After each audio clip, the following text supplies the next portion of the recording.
Estamos en nuestra serie de Adviento. Siempre tomamos el mes de diciembre para recordar el nacimiento de nuestro Señor y Salvador Jesucristo como parte de nuestro ritmo litúrgico anual.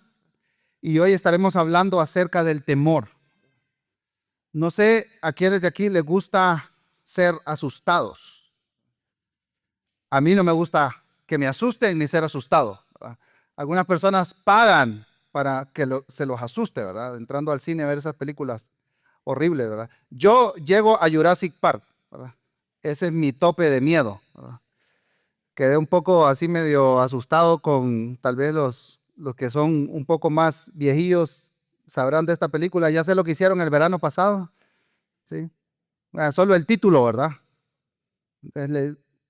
Tiene un accidente, se muere un muchacho, lo tiran al mar, ¿verdad? Y es como, nadie diga nada, ¿verdad? El verano siguiente todos reciben una notita, ya sé lo que hicieron el verano pasado, ¿verdad? Y ahí se va vengando, ¿verdad? Yo creo que esa película me dejó un poco curado, ¿verdad? Ahora, hay personas que les encantan las películas o las literaturas de terror. Eso es lo que ha hecho famoso a este escritor Stephen King. Este es un escritor que se caracteriza por escribir cosas de terror. Hace un par de meses atrás estaba leyendo uno de sus libros y realmente no me habían dicho que era un escritor de terror, ¿verdad? Un amigo me lo recomendó y estaba súper interesante la narración, la narrativa, la historia y así, de repente, de la nada, todo se puso tan terrorífico. O sea, de verdad daba miedo. Y terminé de leer el libro, pero me quedé con ese miedo en el cuerpo, ¿no? Con razón lo llaman el maestro del terror. Y han salido de sus libros, han sacado varias películas, ¿verdad? Es que como él como que sabe llevarte donde está el miedo y sabe mantenerte ahí. Le estaban haciendo una entrevista a Stephen King y él dice, a mí me encanta asustar a la gente, dice. Pero, dice él, a la gente le encanta que la asusten. Como, no tengo ninguna duda de que a él le gusta asustar a la gente, pero, señor King, a mí no me gusta que me asusten. Y no me gusta asustarme. Ahora, por más que no me gusta asustarme, que no me gusta el miedo, me asusto. Tengo temor a muchas cosas. Y aquí ya no me estoy refiriendo al cine o a libros de terror.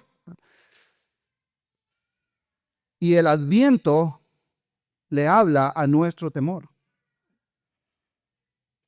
Vamos a responder entonces en los próximos minutos 3 preguntas hablando acerca del temor y cómo el Adviento habla a nuestro temor, a nuestros miedos. La primera pregunta es, ¿qué es el temor? La segunda pregunta, ¿de dónde viene el temor? Y la tercera pregunta, ¿hay esperanza para los que temen?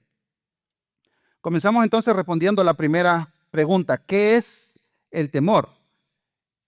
Y aquí hay una definición que junté de varios escritores y autores cristianos, ¿verdad? Y ellos dicen que el temor es una respuesta emocional, y presten atención a lo siguiente, a una percepción de peligro, ya sea real o imaginario, que anticipa la pérdida de algo que valoramos profundamente. Si ustedes hacen en algún diccionario, en internet, una búsqueda sencilla así de sinónimos de temor o de miedo, hay una lista enorme, ¿verdad? Y en nuestro día, en nuestro contexto, tenemos un montón de expresiones que hacen referencia al miedo, a esta emoción, ¿verdad? Por ejemplo, voy a mencionar algunas. Por ejemplo, intranquilo, preocupado, nervioso, ansioso, tenso, asustado, inquieto, espantado, atemorizado, atormentado, en pánico, aterrorizado, petrificado. Y la lista puede seguir. Es interesante, ¿no es cierto? Que tenemos muchas palabras que describen esta emoción, el miedo, el temor. Y todas expresan alguna versión de la misma experiencia. Ya sea que el miedo sea una leve inquietud o un terror extremo, tiene un mensaje sencillo para nuestras almas. Cuando tú tienes miedo, cuando tú tienes temor, algo que valoras está siendo amenazado. algo le puede ocurrir a algo que te importa o a alguien que te importa. Hay un libro que ya he citado antes, Desenredando las emociones, y dicen estos escritores: nuestros miedos son probablemente el mejor mapa de lo que realmente valoramos. El miedo apunta directamente a lo que tú atesoras. Y aquí ponen algunos ejemplos, ya sea la salud, la riqueza, la aceptación, la comodidad, las buenas notas en tu escuela o ganar un partido de fútbol. Ahora, es importante hacer aquí una aclaración. El miedo no es inherentemente pecaminoso. Es una emoción que Dios nos ha dado para cuidarnos, para protegernos. Ahora, el miedo puede llevar al pecado cuando nosotros reemplazamos nuestra confianza en las promesas de Dios por alguna otra cosa que según nosotros nos da esa seguridad que tanto anhelamos y estamos buscando. En otras palabras, hay miedo, hay temor que es bueno. Espero que si vas manejando para la Antigua y se te van los frenos del carro, tengas algo de miedo. Y me refiero al miedo que te lleva a reaccionar, que te llega a tomar una rampa de salida. Por favor, ¿verdad? Salte. Ahora, sin importar si el temor es poco o es mucho, es interesante que el Señor ya tenía contemplado esto en las Escrituras. El Señor sabe que nosotros vamos a temer.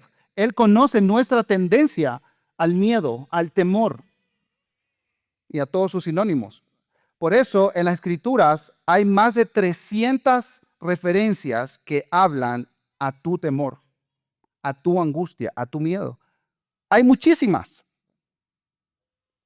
Así que vamos con el primero. Imagínense, 300. No puede ser porque tenemos tiempo, pero no es para tanto. Vamos a leer algunos pasajes de cómo el miedo responde, aborda, atiende nuestro temor, cómo la Biblia aborda nuestro temor. Entonces, para eso tenemos que responder la segunda pregunta: ¿de dónde viene el temor? Ya describimos un poco qué es el temor, pero ¿de dónde viene esa sensación que a menudo gobierna mi corazón, por lo tanto mi conducta? Tenemos que ir al inicio de las Escrituras, al inicio de la historia del ser humano. ¿Cuándo el ser humano tuvo miedo por primera vez? Y eso lo encontramos justo en Génesis capítulo 3. Dios crea el mundo, todo está en armonía. Es interesante que antes de Génesis 3 no había miedo en el mundo. Adán y Eva no tenían temor. La creación estaba en completa armonía. Había paz entre el hombre y Dios. Había paz entre Dios y el hombre con la creación, el hombre entre ellos, el hombre consigo mismo. Todo estaba en armonía. Y entonces tenemos este relato de Génesis 3. Y aquí vemos el resultado de la desobediencia. Miren conmigo lo que dice la palabra del Señor, versículos 7 en adelante. En ese momento se les abrieron los ojos y de pronto sintieron vergüenza por su desnudez. Entonces cosieron hojas de higuera para cubrirse, y cuando soplaba la brisa fresca de la tarde, el hombre y su esposa oyeron al Señor caminando por el huerto, así que se escondieron del Señor entre los árboles. Entonces el Señor Dios llamó al hombre: ¿dónde estás? El hombre contestó: te oí caminando por el huerto, así que me escondí. ¿Y qué dice? Tuve miedo porque estaba desnudo. Aquí vemos tres resultados, tres consecuencias de la desobediencia que impactaron profundamente al ser humano. Dice el versículo 7 que el ser humano, que Adán y Eva, tomaron conciencia de su desnudez. Entonces ahí vemos por primer lugar la aparición de la vergüenza. El versículo 8 dice que el ser humano corrió a esconderse de Dios entre los árboles para que Dios no los viera. Claro, antes eran inocentes, ahora son culpables y sienten esa culpa en su corazón. Entonces, no solo abraza la vergüenza, sino que abraza la culpa, y ahora la culpa le domina. Y el versículo 9 y 10 nos dice que el ser humano escuchó a Dios que andaba por el jardín y tuvo miedo, tuvo temor. Abrazó el temor en lugar de la seguridad. Así que podemos decir, en suma, en síntesis, en lugar del honor con el que Dios había vestido al ser humano, Este se encontró manchado por la vergüenza. La inocencia del mundo perfecto de Dios fue afectada profundamente por la culpa. Y en lugar de la seguridad y la confianza, nuestras vidas y relaciones fueron desfiguradas por el miedo y el temor. Entonces, ¿de qué se trata la historia de la redención? De regresar al ser humano el honor, la paz, la inocencia con la que Dios nos creó. Quitar la vergüenza, quitar la culpa, quitar el miedo con el que batallamos mucha parte de nuestra vida. Así como la vergüenza y la culpa, el miedo también nació en la caída en el huerto del Edén. La caída fue la que trajo temor a nuestra vida. Entonces, ¿de dónde viene el temor? De la caída. Hay un libro que escribió un consejero que se llama Ed Welch, y si batallas con estos temas, la ansiedad, la preocupación, el temor excesivo en tu vida, este es un excelente libro. Tiene 50 reflexiones, meditaciones acerca de estos temas. Unas preguntas que responder al final de cada capítulo. Son capítulos muy cortos. Se llama Un pequeño libro para un corazón ansioso. Y él dice, el temor puede apoderarse de nosotros, es ruidoso y visceral. En otras palabras, lo sientes en todo tu cuerpo. Si prestas atención, puedes identificar sus razones. El temor te dice que hay una amenaza real. Y es interesante porque, si ustedes recuerdan, Jesús está con sus discípulos y después de un día súper ocupado de ministerio, les dice, pasemos al otro lado. Y los discípulos no saben lo que se van a enfrentar. Ellos solo tienen la seguridad de la palabra de Dios que van a llegar al otro lado del lago. Se suben a la barca, Jesús con ellos, y comienza la navegación. Jesús se duerme y comienza una tempestad enorme en el mar. Para que unos pescadores experimentados griten y estén aterrorizados, era un asunto fuerte. Comienzan a despertar a Jesús y lo que ellos dicen es, Jesús, no tienes cuidado de nosotros. Y aquí la percepción es que su vida está en riesgo y van a morir. Dice, perecemos. Entonces sí hay una percepción real de peligro. Jesús calma la tormenta, calma la tempestad y les hace una pregunta. ¿Recuerdan esa pregunta? ¿Por qué tienen miedo? Y los describe. Dice, hombres de poca fe. Y es la misma pregunta que nos tenemos que hacer nosotros hoy. ¿Por qué tienes miedo? ¿Qué razones hay en tu corazón, en tu mente para temer? Ahora, este mismo escritor que cité antes nos ayuda identificando las fuentes de nuestro temor, porque es importante reconocer de dónde viene el temor. Y hay 5 fuentes de dónde viene el temor. En primer lugar, tememos por nuestra vida. Cualquier persona normal ama la vida y tenemos temor de morir.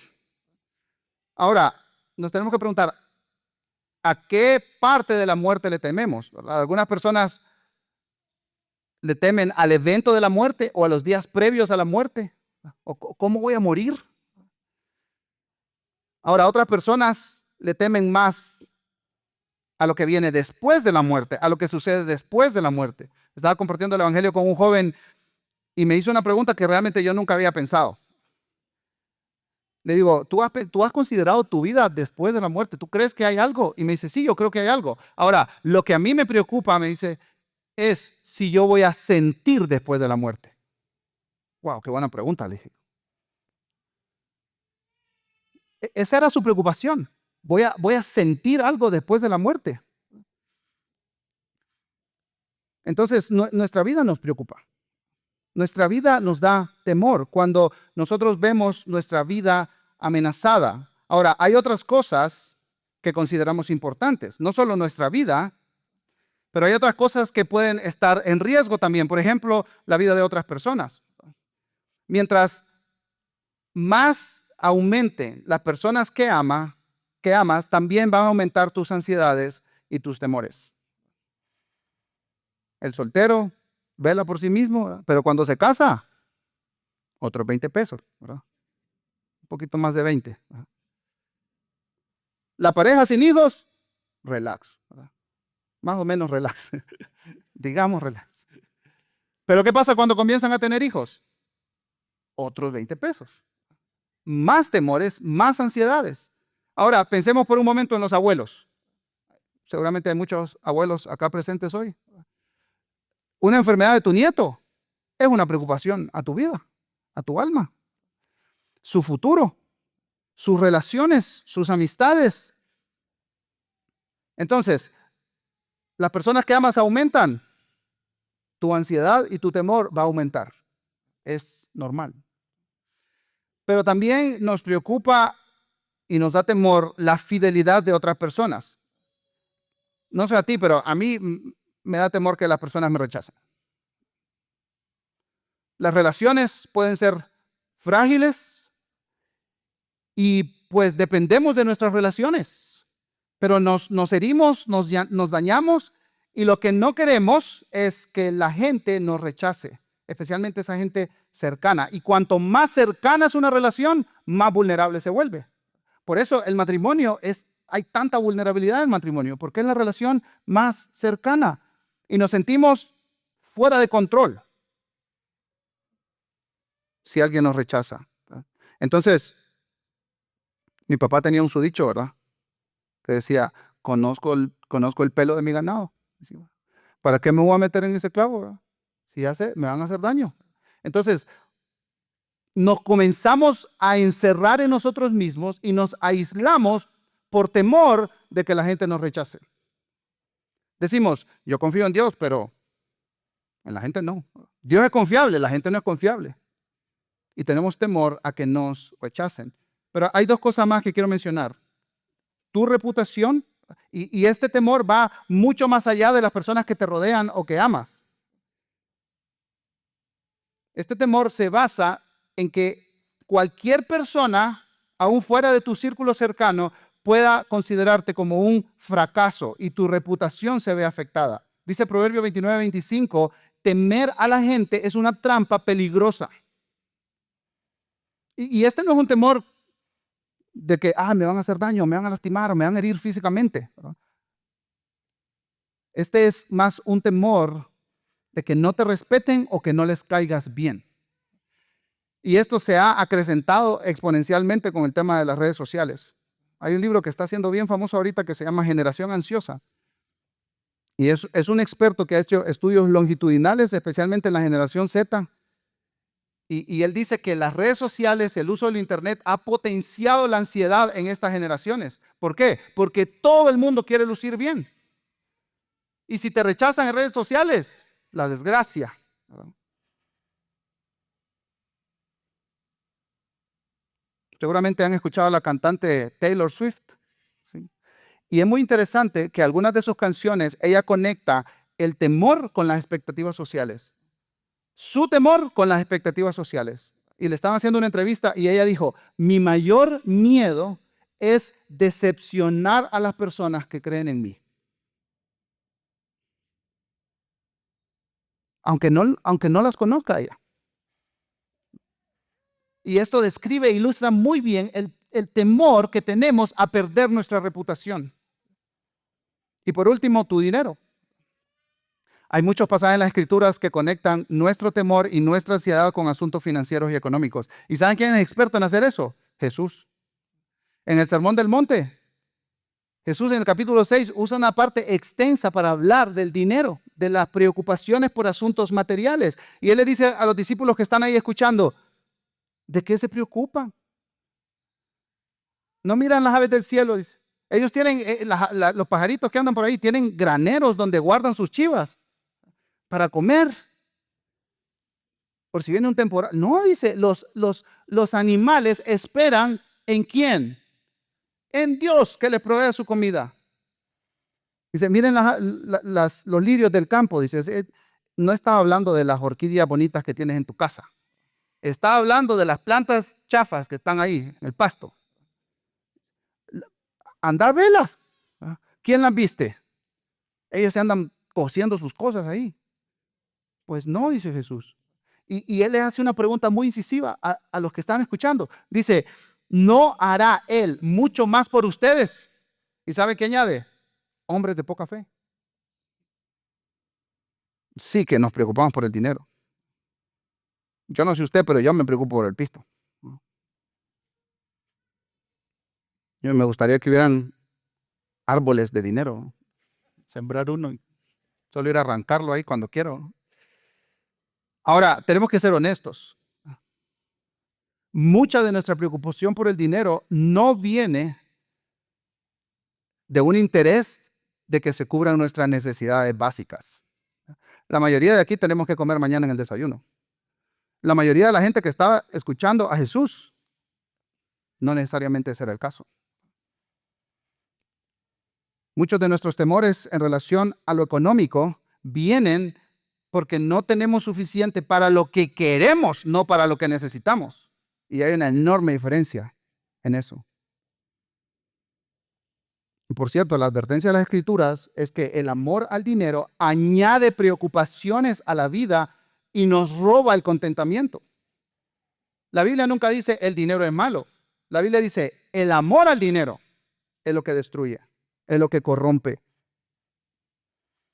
Entonces, de estas 5 cosas, tu vida, la vida de los que amas, la fidelidad de otros, tu reputación, el dinero. De estas 5 cosas, ¿cuál es la cosa que está en riesgo en tu vida? ¿Cuál es la cosa que se ve amenazada?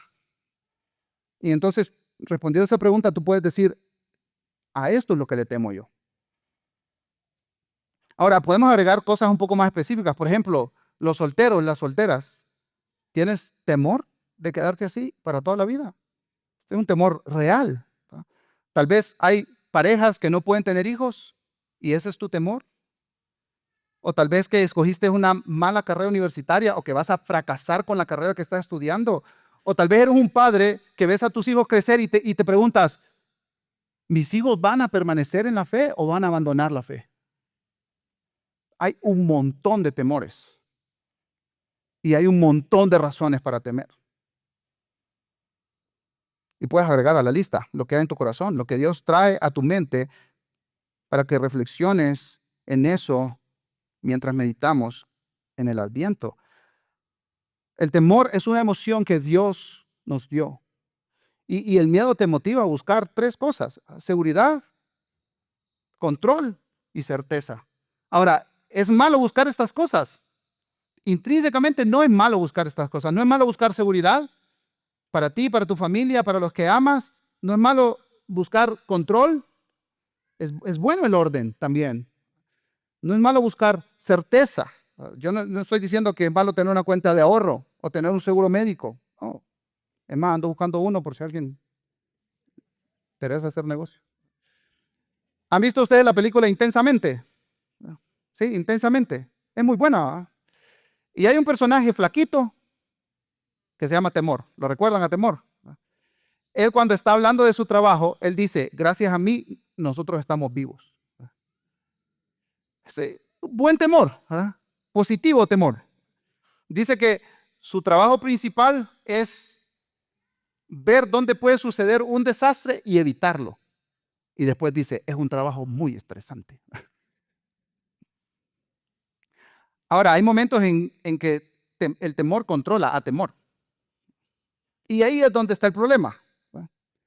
Porque no está mal preocuparse, buscar seguridad, buscar estas cosas que hemos mencionado antes. Pero temor, dice en respuesta a la idea de otra emoción, eso parece peligroso.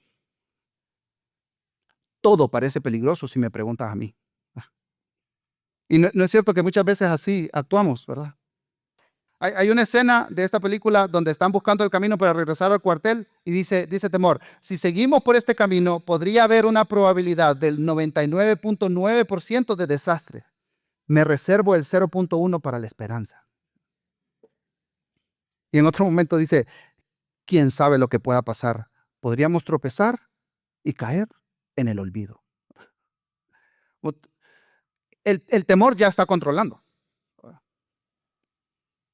Y este personaje describe muy bien con la facilidad que pasamos de usar el temor de manera adecuada a permitir que nos controle. Nos está controlando el temor ya. Y cito nuevamente el libro Desenredando las Emociones. Dice, la seguridad es maravillosa hasta que te aferras tanto a ella que ya no estás dispuesto a salir de tu zona de, y presten atención a lo que dice aquí, de refugio percibido. Es muy importante eso. Porque según tú, lo que tú hagas te va a llevar a la seguridad. Pero eso no es cierto. ¿Sabes por qué no es cierto? Porque no lo sabes todo, no lo puedes todo y no lo controlas todo. Y sigue diciendo, ni siquiera para amar a los demás u obedecer a Dios. Los buenos deseos de moldear responsablemente nuestro entorno o de obtener una clara certeza sobre el resultado de nuestras elecciones se convierten fácilmente en feas exigencias de un control total o una certeza absoluta que las criaturas no podemos tener. En otras palabras, es imposible que tú asegures tu vida al 100%. No puedes. Ahora, hay un temor que es saludable, pero honestamente, hermanos, hermanas, yo lucho con el temor que me controla, que controla mi mente, que controla mi corazón, por lo tanto, controla mi comportamiento. Y estoy seguro que la mayoría de los que estamos aquí hemos luchado con ese tipo de miedo. Y ese es el problema, que a veces pienso que yo lo conozco todo, conozco todas las posibilidades, que yo lo puedo todo, puedo asegurar todo mi entorno y que yo lo controlo todo. Pero no es así. Tú no lo sabes todo, no lo puedes todo y no lo controlas todo. Solo hay una persona que es capaz de eso. Entonces, la maldición de la caída afectó nuestras emociones, incluido el miedo. Y el temor te dice algo. El temor dice que tú eres una criatura, que eres dependiente y que eres finito. Entonces, nos preguntamos, ¿hay esperanza para los que tememos? Y vamos a ir rápidamente por 4 historias que rodean el primer adviento, la primera venida del Señor Jesucristo. Y esa primera historia es la de Zacarías, porque un ángel le dice a Zacarías, Zacarías, no temas, no temas. Entonces vemos en estos pasajes una respuesta bíblica divina a nuestro temor. Y este primer relato tiene conexión con Juan el Bautista. Zacarías y Elizabeth son los padres de Juan el Bautista. Juan el Bautista iba a ser vital para la llegada del Mesías, porque la profecía anunciaba que antes de que viniera el Mesías iba a venir Elías, que iba a preparar el camino para el Mesías. Y Zacarías y Elizabeth tienen varias características. Dice que Zacarías era sacerdote, era una persona religiosa. También Zacarías era intachable. Ambos eran justos, agradaban a Dios en todo, pero tenían 2 problemas. El primero era que eran personas mayores y el segundo era que Elizabeth era estéril. Y miren conmigo Lucas 1:11, cómo Dios en su gracia envía al ángel Gabriel con un mensaje para Zacarías. Y se le apareció a Zacarías un ángel del Señor de pie a la derecha del altar del incienso. ¿Cuál fue la reacción de Zacarías? Versículo 12. Al verlo, Zacarías se turbó y el temor se apoderó de él. ¿Saben cuál es la palabra que usa Lucas ahí para temor? Es nuestra bien conocida palabra fobia. Tuvo un montón de miedo. Dice el versículo 13, pero el ángel le dijo, no temas, Zacarías. Y aquí le da la razón por la cual él no tiene que temer. Dice, tu petición ha sido oída y tu mujer Elizabeth te dará a luz un hijo y lo llamarás Juan. Tendrás gozo y alegría y muchos se regocijarán por su nacimiento porque él será grande delante del Señor.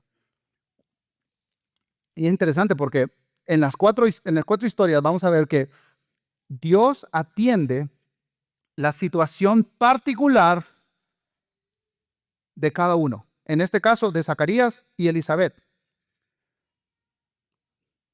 Dios sabía cuál era la condición de esta pareja. Y dice que Dios escuchó las oraciones de ellos, ¿verdad? Ahora, el ángel no solo atiende la situación particular, porque sin importar cuál sea tu temor, Dios lo tiene que tratar de manera individual. Dios tiene que abordar tu temor, porque tus circunstancias son únicas. No puedes compararte con los demás. A ver, tengamos aquí un, no sé cómo se dice, un índice de temor, ¿verdad? Aunque dos personas vivan la misma circunstancia, van a reaccionar de manera diferente porque somos diferentes.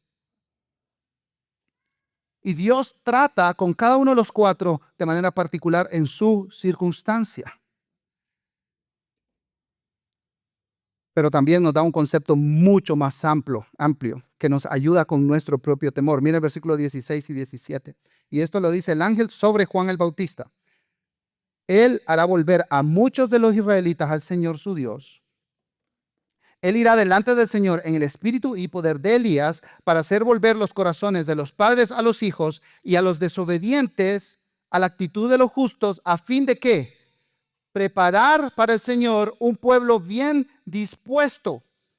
Entonces, aunque el ángel aborda la preocupación de Zacarías y Elizabeth, él tiene una razón mucho más grande por la cual Zacarías no tiene que temer, y es que Dios cumple sus promesas. Ustedes saben cómo termina Malaquías, capítulo 4, versículos 5 y 6, los últimos dos versículos de la Biblia. Es la profecía que anuncia que va a venir Juan el Bautista. Y por más de 4 siglos, el pueblo de Israel ha esperado a este Elías que viene, y este ángel le dice a Zacarías: tú vas a ser el padre de este Elías. Porque Dios cumple sus promesas. No temas. No temas. Ahora, ¿cómo respondió Zacarías? Sí, Señor, yes, tú cumples tus promesas. Yo sabía, Señor. Por años he estado esperando eso. Qué privilegio ser los padres de este Elías. Así respondió Zacarías. A ver, dame una prueba. Pruébame lo que estás diciendo. Porque yo sí tengo pruebas para no creer y para temer. Y Zacarías le dice: somos viejos y mi esposa es estéril. No es cierto que así hacemos con nuestros temores, ¿verdad? Dios nos da una promesa en la lectura de su palabra. A ver, Señor, probame pues, porque yo sí tengo razón para desconfiar de ti. Y el ángel le dice: te voy a dar una prueba. Va a quedar mudo. En Chapín, ¿verdad? Mudo por mudo.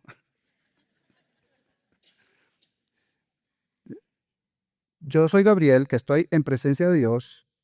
He sido enviado para hablarte y anunciarte. ¿Saben cuál es la palabra que usa Lucas aquí? Anunciarte el evangelio. Este ángel estaba evangelizando a Zacarías, al sacerdote. No importa qué posición religiosa o eclesiástica tengas o hayas tenido, vas a temer. Voy a temer. Y necesitamos recordar el evangelio. ¿Y qué nos dice el evangelio? Que Cristo vino. Y porque Cristo vino, entendemos que Dios cumple sus promesas. Y por eso podemos decir: no temas, no temas. Quedó mudo, pero el Señor cumplió su promesa a Zacarías, a Elizabeth, a su debido tiempo. Y Zacarías y Elizabeth con el tiempo comprendieron lo siguiente. Ustedes pueden seguir leyendo Lucas y hay una oración que Zacarías mismo hace al final de este capítulo. Y ahí pueden ver una renovada fe en este hombre. Pero ellos entendieron que no lo conocían todo, no lo podían todo y no estaban al control de todo. Pero sí comprendieron, entendieron que Dios cumple sus promesas. El siguiente ejemplo es María. Y en este siguiente relato que sigue ahí en Lucas capítulo 1, vemos al mismo ángel Gabriel enviado por Dios a Nazaret a hablar con una jovencita llamada María. Y dice el versículo 28. Y entrando el ángel le dijo: salve, muy favorecida, el Señor está contigo, bendita eres tú entre las mujeres. Ella se turbó mucho por estas palabras y se preguntaba: ¿qué clase de saludo sería este? Y el ángel le dijo: no temas, María, porque has hallado gracia delante de Dios. Nuevamente aquí nos encontramos con esta escena sobrenatural alrededor del nacimiento de nuestro Señor Jesucristo, y María se siente humillada y desconcertada de que el ángel le diga que es favorecida. Y ella se pregunta, ¿qué clase de saludo es este?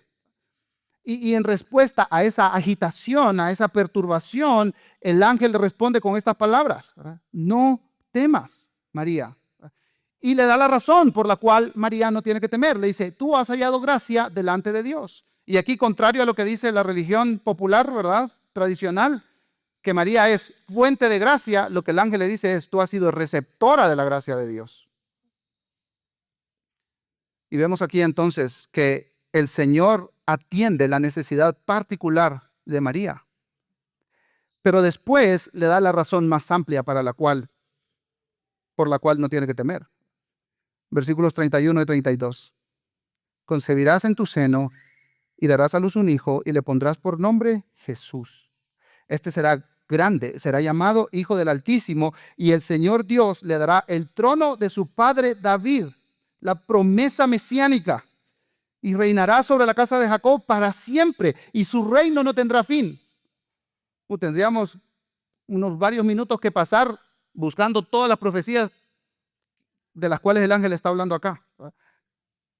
Lucas señala al Mesías como el descendiente del rey David, y esta es una profecía, tenía años y años, siglos de haberse hecho, en 2 Samuel 7, pero también se repite en Salmo 89, y además aquí Lucas cita Isaías 9 y Daniel 14, diciendo que el reino del Mesías no tendrá fin. Entonces, el ángel le está diciendo, enviado por Dios, María, no temas, porque Dios cumple sus promesas.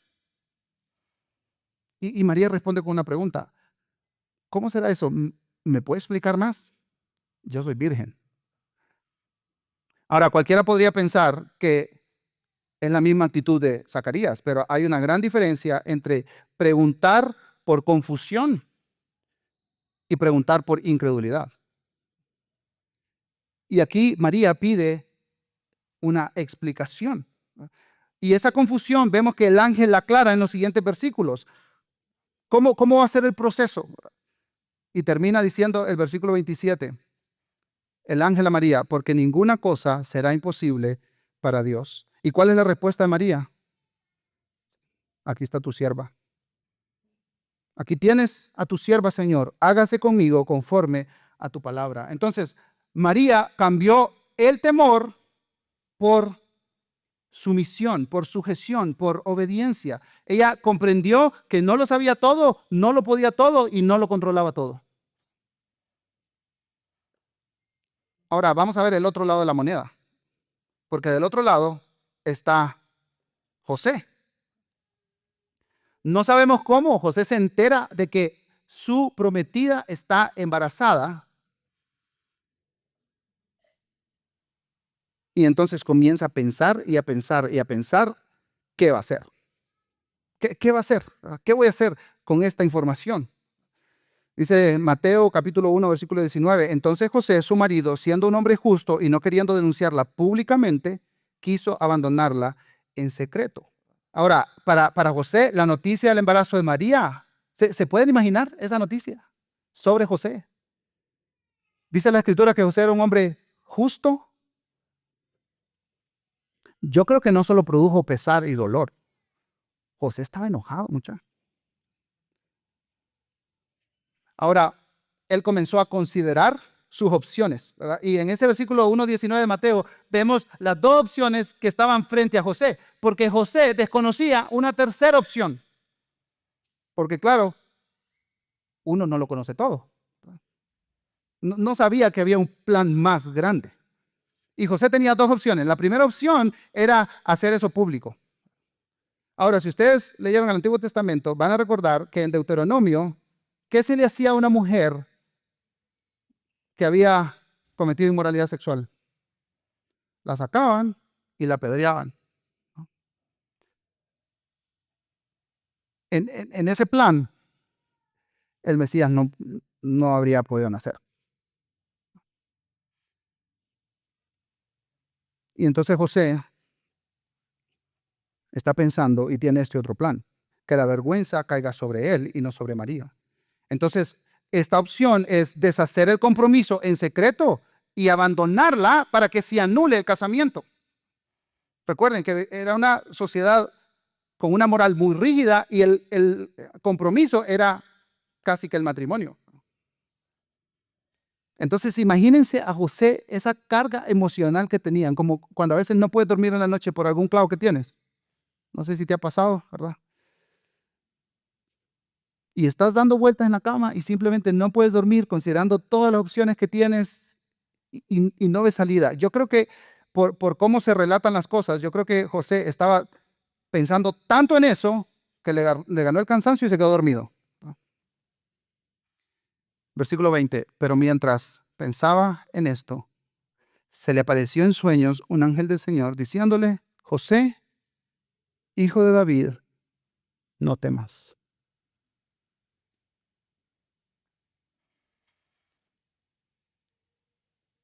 Y Dios es misericordioso porque Dios aborda la angustia de José.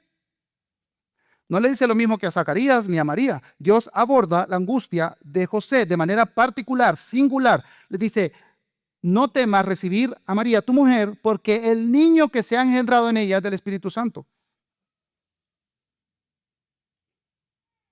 Le dice a José: hay un tercer camino, pero tú no lo conoces. Y ese tercer camino implica que a pesar de lo que la gente diga de ti, tú prosigas con la boda y te cases con María. Pero yo te voy a decir que hay una razón más grande que te da valor y que informa tus decisiones y que informa tu temor. Miren conmigo versículos 21 al 23. Y dará a luz un hijo y le pondrás por nombre Jesús, porque él salvará a su pueblo de sus pecados. Todo esto sucedió para que se cumpliera lo que el Señor había hablado por medio del profeta diciendo: he aquí, esta es una profecía de Isaías 7:14, 700 años antes: la virgen concebirá y dará a luz un hijo y le pondrá por nombre Emmanuel, que traducido significa Dios con nosotros. ¿Sabes cuál es esta razón más grande que informa tus miedos? Es que Dios cumple lo que promete. ¿Y cómo respondió José? Versículos 24 y 25. Cuando José se despertó del sueño, hizo como el ángel del Señor le había mandado.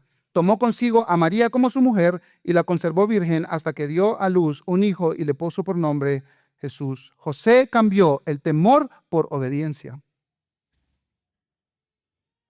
Él comprendió que no lo sabía todo, que no lo podía todo y que no lo controla todo. Así que se sometió a la voluntad de Dios para su vida nueva ahora como el Padre adoptivo de nuestro Señor y Salvador Jesucristo. Ahora tú dices: ¿sabes qué? Yo no me identifico con Zacarías, un hombre religioso, intachable, justo, con Elizabeth, José y María, los padres del Señor Jesús. Yo no me identifico con esa gente. Ahora yo creo que hay un cuarto, no temas, que rodea la historia de Jesús, que ahí sí te tienes que identificar. Y esta escena es en Lucas capítulo 2. Y esta escena fue la que leyeron Mariale y Ale aquí enfrente. Los primeros en oír la noticia del nacimiento de nuestro Señor y Salvador Jesucristo fueron unos simples pastores en una colina en las afueras de la ciudad. Sabes, los pastores se encontraban muy bajo en la escala de la sociedad, muy bajo en la escala de la sociedad. Y un ángel se les aparece. Ahora, yo no sé si, imagínate esa escena, ¿verdad? Estás tranquilo ahí, años y años y años de estar pastoreando, dormir con las ovejas a la intemperie, y de repente, dice la Biblia en Lucas, un resplandor del cielo, dice, y un ángel ahí. Por eso Zacarías, Lucas usa la misma palabra que usó con Zacarías, fobia. Estos pastores estaban aterrorizados, amedrentados con esta escena del resplandor del ángel. ¿Y qué les dice el ángel? No teman. Lucas 2:10. Les traigo buenas nuevas. Y otra vez, Lucas intencionalmente usa esta palabra. El ángel está evangelizando a los pastores. Les dice: les traigo el evangelio. ¿Y qué produce el evangelio? Será de gran gozo para todo el pueblo, porque les ha nacido hoy en la ciudad de David un Salvador que es Cristo el Señor. Así que vemos el mismo patrón. El ángel enviado por Dios atiende la necesidad de esos pastores, de este pánico que sentían en ese momento, perciben que su vida está en riesgo, pero además el ángel les da una razón más grande para no temer. Y ustedes ya saben cuál es la razón, ¿verdad? Dios cumple sus promesas. El bebé que acaba de nacer, ahí en el pueblito de Belén, es el Mesías prometido. Es el cumplimiento de promesas de la antigüedad. Y es interesante porque el ángel le dice, pero no se pierda mucha.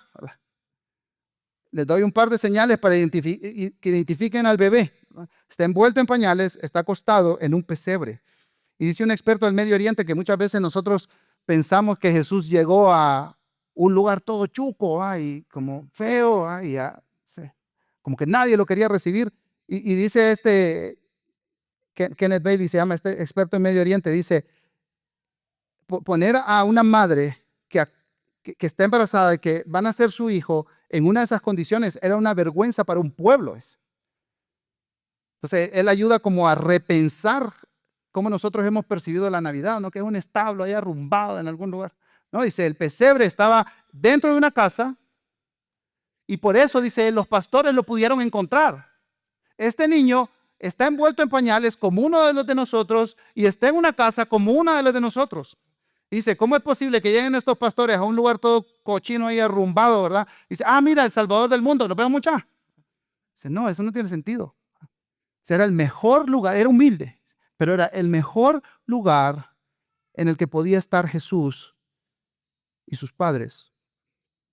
Y él dice, el niño nació para los que son semejantes a los pastores, los humildes y los pobres. Fueron los primeros que se enteraron de la noticia. Después llegaron los magos con oro, incienso y mirra, pero esos ya tuvieron el segundo plato. Y algunos dicen que llegaron 2 años después, pero claro, en la obra de teatro tienen que entrar los camellos, pues,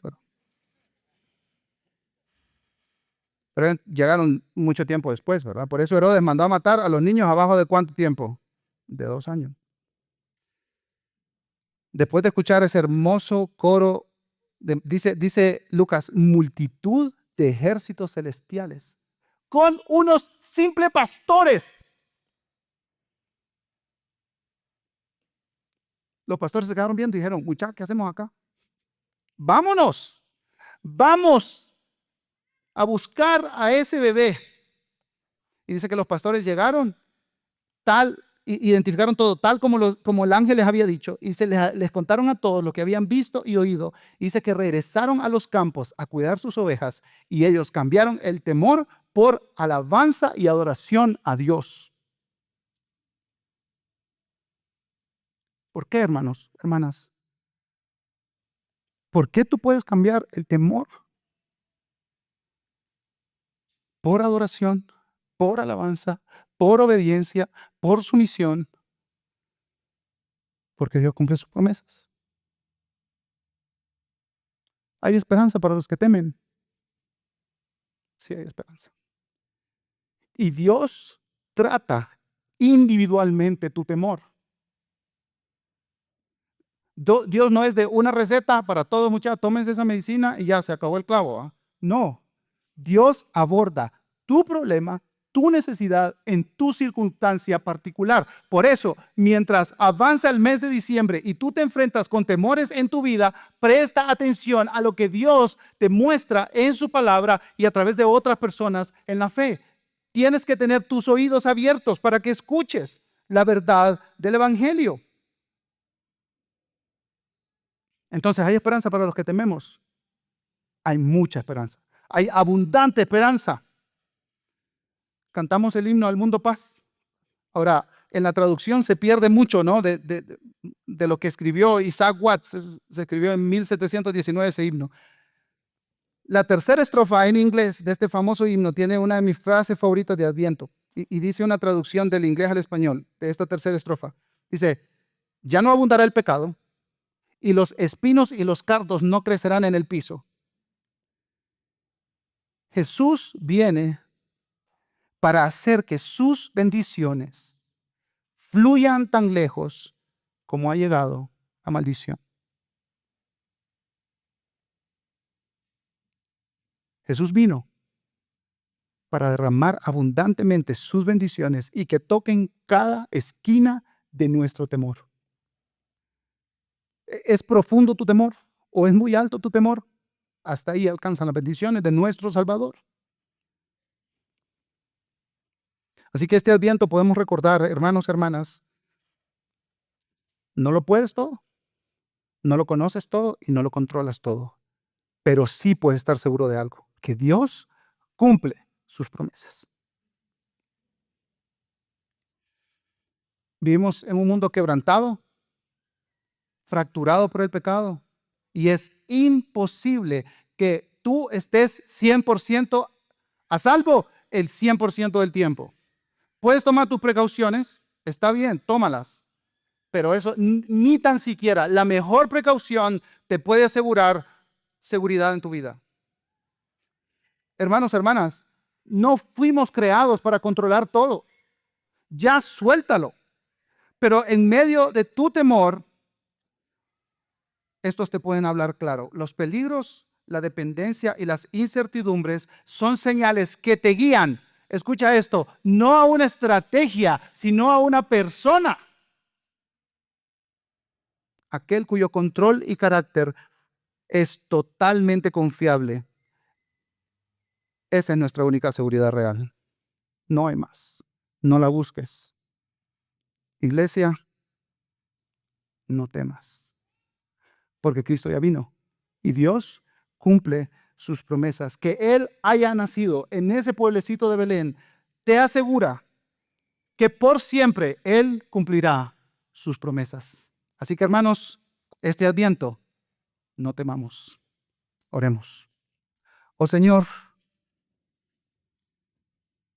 tú conoces nuestros miedos, Dios. Tú conoces nuestros temores más pequeños y más grandes. Y Padre, los traemos delante de ti. Padre, queremos que tú cambies nuestro temor por esperanza.